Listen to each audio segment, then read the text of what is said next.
In wills and probate work, accuracy matters, and time is of the essence. Designed for UK private client law firms, Leap's all-in-one legal software automates wills, probate and estate administration, supporting compliance and growth without increasing overheads. Learn more at leap.co.uk. You're listening to the Today's Wills and Probate podcast, one of the leading sources of information for the wills and probate sector. Don't forget to subscribe and sign up to our free newsletter at todayswillsandprobate.co.uk and follow us on LinkedIn and Twitter. Hello, welcome along to the latest Today's Wills and Probate podcast. Today I'm delighted to be joined by Sara, Lyons and Hannah Bradshaw, founders of Blue Sky, talking about the impact that maternity leave has on return to work, very specifically within the legal services sector, because I think that's your background, isn't it? But I guess a lot of what you talk about is as relevant to other businesses as it is the law. Great to have you both on. In the first instance, it's always useful to kind of get a bit of background to our guests. So Sara, I wonder if you might tell us a little bit about yourself, who you are, what do you do? Sure. So I used to be an employment lawyer, and I've had a kind of squiggly career, which we are seeing as more common in people's lives now, no longer jobs for life for 30, 40 years. I then taught at the College of Law for a number of years, and then I relocated to Cambridge, where I worked at Judge Business School and ran executive education, professional development programs for lawyers, and I launched a Women in Law leadership program. And that exposed me to coaching for the first time, and that's where I became interested in coaching, and in a room full of female lawyers listening to the transformative effect of coaching on their careers. I then worked at a coaching consultancy, and there I met Hannah, where we started to explore designing something tailored for the legal career. Which leads rather neatly onto you, Hannah. Tell us about yourself. So I also was an employment lawyer, so we had very similar backgrounds. We were actually at the same firm for a bit, but not at the same time. And I had both my children at a US law firm in London and became a coach through my own experience of going on maternity leave, coming back, experiencing all the challenges that, are still very much challenges, and we see women experience still going through their maternity leaves. I came back and all my clients had been given to other people and had to slowly kind of claw my work back, and then went on another maternity leave. And in the process of trying to get myself coaching, because I felt as though the career that I'd built up until that point had been derailed by maternity leave, and I wanted some kind of expertise to help me get it back on track,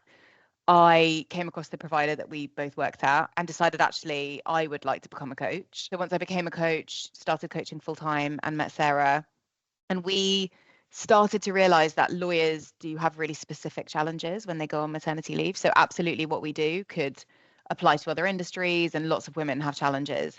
But we were getting really specific feedback from lawyers, and we were seeing the same challenges come up over and over again that weren't being dealt with by kind of generic coaching, because most people doing it weren't lawyers and they didn't really appreciate what those challenges were. But it led us to create Blue Sky, which is really trying to tackle some of those unique challenges head on in a way that general coaching doesn't really do. You've teed this up really neatly, because obviously we're going to talk about some of those very specific challenges. But before we get on to that, I read resumes and I read job posts and that kind of thing. And organizations talk about being equal opportunities employers. I mean, from what you're saying, this simply doesn't exist. This landscape that an employer might imagine to be equal opportunities is what, a false narrative? I mean, what do you kind of make of that as a challenge for a lot of industries? Saying things like we're an equal opportunities employer is great, but we don't live in a gender neutral world. So that doesn't reflect the experience of women in the workplace across the board, legal sector or outside in other sectors. So we know about the motherhood penalty. We know about the effect on pension. We know about the effect on career and progression. We know about retention. All of those things are experienced by women in the workplace. So being an equal opportunities employer are just words that don't actually reflect the real experience of women. I think also it's the partners who are giving the opportunities. So it doesn't really matter what the firm is saying if those individual partners aren't really making sure that they are being equal when they're giving opportunities out. And generally they're not. Generally they're giving opportunities to whichever associate or senior associate they think is going to make their life the easiest. And that's often not the woman who's just had a year out looking after a baby. We veer into dangerous territory, wokeism, if we're not too careful, I think, with some of this stuff. But let me put this to you then, that you described, not living in a gender neutral world and, the motherhood penalty. Talk to me a little bit about what you would describe the motherhood penalty as. The motherhood penalty is essentially the career penalty that women pay when they have children. So if you look at, for example, the gender pay gap, there is almost no gender pay gap between men and women up until the point when women have their first child. And at that point, there is a fatherhood bonus. So men tend to see an increase in their earnings and their career progression at the same time that the opposite happens for women. And that is an economic phenomenon. I appreciate there may well be people who believe that's a woke invention, but it's in fact not. There's plenty of research showing, that within the law, the highest risk time for women to leave their careers is after their second child. It's pretty obvious to anyone who works in a law firm that women's careers stall in many situations after they have children. And we know, in law, women's PQE continues running when they're on maternity leave. So it's pretty obvious to anyone that if you're a 10-year qualified lawyer who's had 3 children, you're kind of performing at 10 years with 7 years of legal experience. So clearly that is a penalty based on the fact that you have had children. That sounds like one of the specific to law things that you talked about in the introduction, Hannah. Yeah. So if we get into what in particular the law is bad at when it comes to dealing with returning mothers, or indeed mothers who leave to go on maternity leave, what kind of things have you identified that are specific to law? So other than that PQE issue that we mentioned, which is a big issue, there's lots of other things about the law that don't apply to other kinds of professional services or other similar careers. Lawyers are billing their time in 6-minute increments. That means, if you are a returning mum and you've got to leave to do the nursery pickup, or you've just got a less elastic day, the law isn't rewarding you for being more efficient and getting your work done in a quicker amount of time. You're billing less hours if you do that, so you're actually worth less to your law firm. Also, in other industries, you will have a line manager, whereas lots of lawyers don't have a line manager. They just work for different partners in their team. But it means that when they return from maternity leave, there's no one person whose role is kind of their pastoral care and looking after them when they get back and making sure they reintegrate.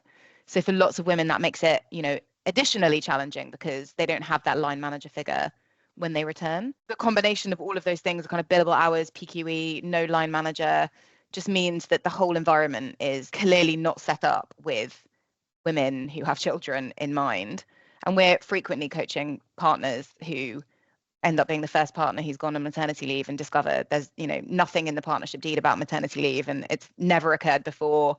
And technically, they're not entitled to any maternity pay whatsoever. And you talked about your desire to coach around this, but you've actually got empirical evidence as well that demonstrates some of the challenges that we're talking about here, because you've recently released a new report around this very topic. Can you give us a bit of an insight into some of the key kind of takeaways from that report? Perhaps one or two things that didn't surprise you and one or two things that did. I would say what didn't surprise us is that 78% of the women that we surveyed, so just under 300 women currently on our program, 78% said that they've experienced the effect of the motherhood penalty in some way. So a really similar figure was 77.8% of women said that they were concerned about the impact of maternity leave on their careers. Again, that doesn't particularly surprise me, but it's kind of sad that in 2026, the overwhelming majority of lawyers going on maternity leave are going concerned that it's going to negatively impact their careers. So that wasn't particularly surprising, but still. I was going to say, I wouldn't have said that that's a statistic that I would consider to be unique to legal. I would imagine there's an awful lot of people might feel that way. Yeah, I mean, it would be interesting to know how that compares across different industries for sure. What about things that might have surprised you that came out of your research, that unexpected or unintended consequences? One thing that struck me was when you think of ambitious, talented, very intelligent women who are practicing as lawyers, experts in some of the sectors they work in. When we asked them about whether they had a long-term strategy in relation to their career, only 31% at the beginning of the programme had any kind of strategy around, where their career is going. And we also then ask that question by the end of our program. So, our aim is to show that our program adds value and has real impact on people's lives. So that increased to 53.3% felt confident that they had a long-term strategy. So that increased by increase was by 71%. But that does surprise me, and it might surprise listeners, that not everyone has a long-term career strategy. They're just kind of surviving and taking it not day by day, but they're sometimes waiting for something to happen rather than making something happen. And is there a geographic sort of split around that? I mean, I think my gut would suggest that if you were perhaps based in the city, something like that, that you might be more inclined to have a clear career plan and path, because you may well be in a firm that encourages that. Whereas if you're in the provinces, perhaps there's less of that career development opportunity. So we work with lots of different kinds of firms. So we work with plenty of, US firms and London city firms, also Dublin firms and kind of more regional firms. And I would say no, there is no geographical split. There are plenty of overworked city lawyers who don't have time to think about their long-term career strategy, so they don't have one. And there are plenty of provincial lawyers who are extremely ambitious and they can see a path at their firm in a way that some of our city lawyers can't.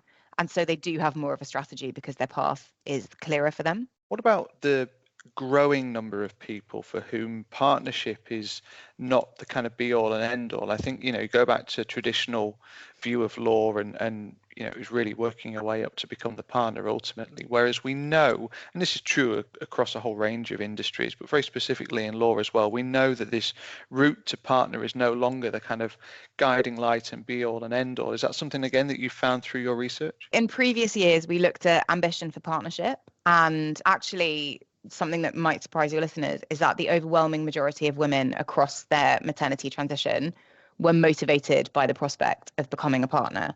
So 83% of our women by 9 months after they returned from maternity leave wanted to be partner. And I would imagine, I don't have data, but I would imagine the majority of the partners who were in their teams wouldn't have necessarily assumed that the figure would be so high.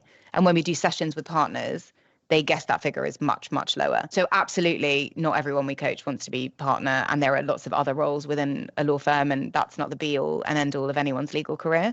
But actually, I think, it's good for partners to know that the majority of women do actually still want to be partner. Through your coaching, you work with women who are looking to go off maternity or who are returning from maternity. But then are you also working with firms and trying to enlighten them in such a way that they really should be thinking about this, that it should be part of the firm's DNA to be thinking about, well, I've got a female team, there's a XYZ chance of that team going off on maternity at some point over the next few years. We need to have a plan in place to deal with and cope with that.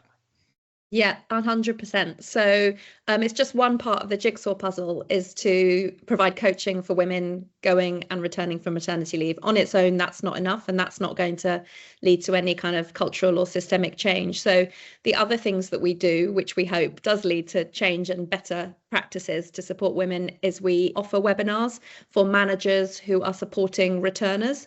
So having key conversations at the right time and talking about career progression and what's expected of them and aligning expectations on both sides.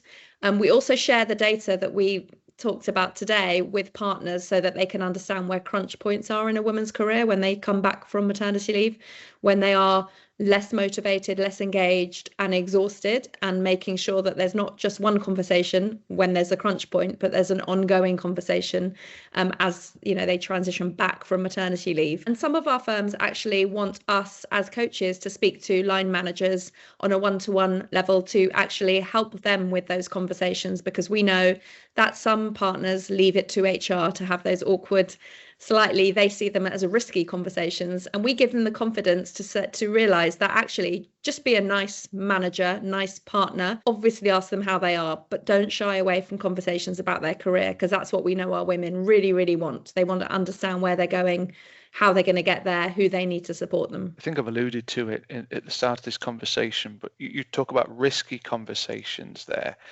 I mean, again, is there evidence that does put people off, that this is a difficult conversation to have. You walk a bit of an HR tightrope as well if you're not too careful. And at a point in time where, there's a huge amount of litigation that goes on around this sort of thing, and it gets, portrayed in the press as well, that we don't have these conversations because actually they're too difficult.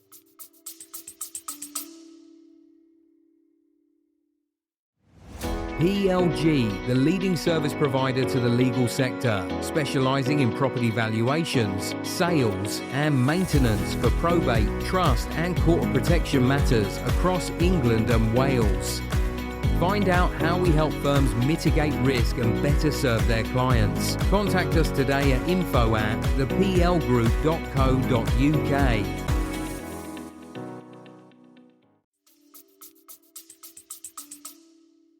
Yeah, absolutely. And I think lawyers are the ones who are the most afraid because they know what can go wrong. They know what the outcome is, yeah. Exactly. Most people plow ahead and they have no idea that they're about to be sued. But lawyers do know. And I think as a result, they tend to err on the side of saying nothing because they're kind of risk assessing the situation. And I do think that because Sara and I were both employment lawyers, it means that when we're helping firms, we're not just helping them from the perspective of our coaching and our data, but also from a lens of kind of employment risk. So when we're helping them to frame those conversations, we also have that in mind as well, in terms of making sure we're not exposing them to any kind of employment risk because, we've seen all the data from the employment tribunals. There's massive backlogs. There's more and more claims. The law's about to change. And we obviously want to protect our clients from getting sued in terms of, the advice that we're giving them as well.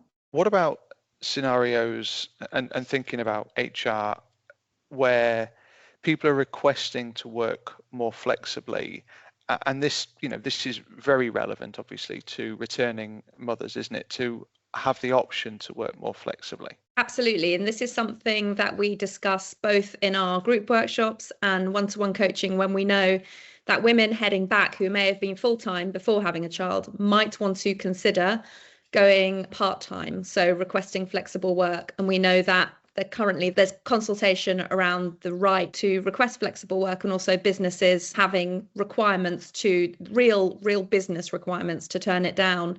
So I think employers are going to have to kind of really be much clearer on why they're saying no. We know that many female law firm lawyers do work full time and they carry on working full time after their children. But we do know there's nervousness around, will I be taken seriously? Will I still progress if I reduce down to, say, 4 days? We rarely see a practicing lawyer going down to 3 days. And connected to that, post-COVID, the ability to work from home and actually the sort of almost the kickback against that as well. I think as part of these consultations you mentioned, there's going to be the opportunity for businesses to respond and say, no, actually, we want people back in the office 5 days a week. COVID created this bubble. Again, thinking about things like childcare and working flexibly, the working from home phenomenon has changed law firms massively. But do you see that change is permanent, or do you see that it could kind of revert? And what impact is that going to have on the issues that we've talked about today? We've seen a bit of a split, I think. So there is some firms tend to be more kind of city type firms where that trend is absolutely reversing, and there is a real trend back to 4 or 5 days in the office, and that is a massive source of stress. There's a few firms where they've implemented that without much notice, and that's had real impact on people's childcare that has been based around what the previous policy had been. On the flip side of that, there are other firms that are really holding on to their kind of more flexible working with 2 or 3 days in the office and a bit more autonomy in terms of where you work. Those firms, I think, are seeing it as a competitive advantage and know that they will hire more women who leave the other firms, forcing them back into the office more. So I think there is a split, and I do think it will become a factor that people look at when they're looking to choose which firms they work at. So yeah, there seems to be a bit of a divide. I don't think the whole industry is going in one direction. But we collected some data on that last year. So we asked our participants if their firms were rolling back in terms of allowing them to work from home, and then whether they felt positively, negatively, or neutral about those changes. And I think about 60% of our women at that point said their firms were requiring them to come into the office more and were having more return to the office mandates. And of those women, so about 300 women across a full cross section of, different kinds of firms, all of the women who said that there were return to work mandates, all of them, over 70% said that they felt negatively about it, and the remainder said neutral. So all of them were either negative or neutral, and no one felt positively about it. I'm sure there are some women who do feel positively about it, even with very small children, but it clearly disproportionately impacts women with young children when firms are reintroducing return to the office mandates. It's a time when the legal sector is, got a real race for talent, particularly across, family law or wills and probate and conveyancing. Surely something like flexible working from home is a recruitment tool, and we want to be encouraging this flexibility rather than discouraging it. I was going to say there's also the additional element of visibility, how important visibility is for women when they're back from maternity leave. So we discuss that a lot on our programme, which is, yes, we know flexibility really helps with childcare responsibilities and logistics, which still unfortunately fall mainly on the women's shoulders. So visibility is important, but also flexibility is important. So it's balancing those two things. But if recruiters are phoning up somebody, headhunters, and saying, I've got a firm that will allow you to work wherever you want during the day, no need to go to the city, go to the office, commute 1 hour each end of the day, someone will take that phone call because it will be of interest. So I think firms will become alive to that when they're kind of scrabbling around and fighting each other for talent. But I know there are, leading firms in the city who are quite confident about saying, this is how we're going to work. We're going to go back to pre-COVID days, and you can work for us or not. It's your choice. Is there anything in your research or anything in the work that you do with the people on your courses around the pressure to return to work? Because again, I'm very conscious I'm speaking as a male, but I understand that there is a real pressure to return to work, particularly for people who might be considered high flyers or particularly high earners from the fee earning point of view. What we do see is that the vast majority of women in the UK take between 10 to 12 months off, but we do see the more senior a woman is, especially if they are a partner, they will take less. So we're looking at around 6 to 8 months. But we have, unless Hannah has any examples, I've never heard of anyone feeling pressure from their firm to come back. In fact, we hear the opposite. We hear partners saying things like, disconnect, turn your emails off, just don't worry about work for a year. They are actually very supportive on the pastoral side of allowing women to have the amount of time that they need, and there's no pressure on saying when you're coming back. So there's an assumption that most people will take around a year. That doesn't seem to correlate then. If the firms are kind of saying, we're easy, come back when you're ready, but the more senior somebody is, the less time they seem to have off. That almost sounds as though it's like an internal pressure, a kind of a real desire to return, or an internal pressure to return. Yeah, that's exactly what I was going to say. I think the pressure is internal. So the more responsibility you have, the more senior you are, the more pressure someone putting on themselves. And what we sometimes see is women over-promising, maybe underestimating the impact of, having a young baby and how they're going to feel, 6 months into their maternity leave. And at that point, they've told their firms they're going to take 6 months, and they then feel pressure to then take longer because their firms think they're coming back. But actually, I would say, I agree with Sarah. I've never seen any firm kind of proactively pressuring someone to cut their maternity leave short. We're fast running out of time for the discussion. And I mean, look, we could probably talk about this for most of the day. I guess to kind of move towards a conclusion of the discussion at the least, what's the solution here? I mean, can women have it all? Are there practical issues regarding motherhood? And we've kind of talked about one or two of them today, which are surmountable or insurmountable. Through your coaching, how do you reconcile these challenges? So, I mean, it's a well-known quote, but I'll just use it because I think it's a really good one. You can have it all, but you can't have it all at the same time. I think that might be Michelle Obama's quote, but don't hold me to that. And I talk a lot about firms needing to recognize women's potential rather than recognizing what they can give you on day one back from maternity leave. And so it's nurturing talent and recognizing that someone might not be or might not have the bandwidth to be going full steam ahead and be an equity partner within the next 6 weeks coming back from maternity leave. But their lives will change and everything is a phase, and raising a family, your kids don't always stay young, they grow up, and these women have got a lot to give, but not necessarily at that really tough period when they've got young children to look after. I would say for us, it's about speaking to firms about recognizing the talent, recognizing the potential, and stopping women from leaving law. So I think that's all part of the same conversation. There are some business imperatives though, aren't there? Things like, we have to hit a certain number of billable hours. We have to achieve this. We have to achieve that. And that makes some of what you've talked about there quite difficult, because you've got a real conundrum in terms of supporting somebody back to work, but then making sure that they're doing what they need to be doing. Well, there is one law firm, Bristow's, where they don't have billable hours and they also have 50% female equity. So I do think, yes, those things absolutely are part of what makes it so challenging for women in the legal profession who have young children.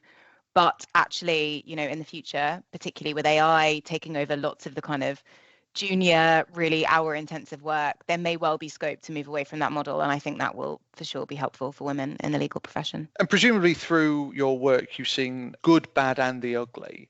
I guess as we kind of come to the conclusion of the podcast, perhaps you might share some examples of best practice where you've really seen firms succeed in both supporting mothers going off on maternity and then returning as well. So one of our firms, it's a very simple concept, but it seems to be really valued and appreciated by women returning from maternity leave. The senior partner has a one-to-one with every returning woman to check in with her and ask her about kind of career plans, career aspirations, which makes people feel really kind of visible and appreciated by someone senior. So it's really dealing with that, you're coming back, you're lacking confidence, you've got a bit of imposter syndrome, you're wondering, is it for me, can I do this? And to have that kind of senior person who's really kind of giving up some time for you and might also kind of look out for opportunities for you, it is a really good thing. So that's something we encourage with our firms. Hannah, can you think of any other best practice we can share? We've seen firms allowing ramping up and ramping down in terms of targets on chargeable hours,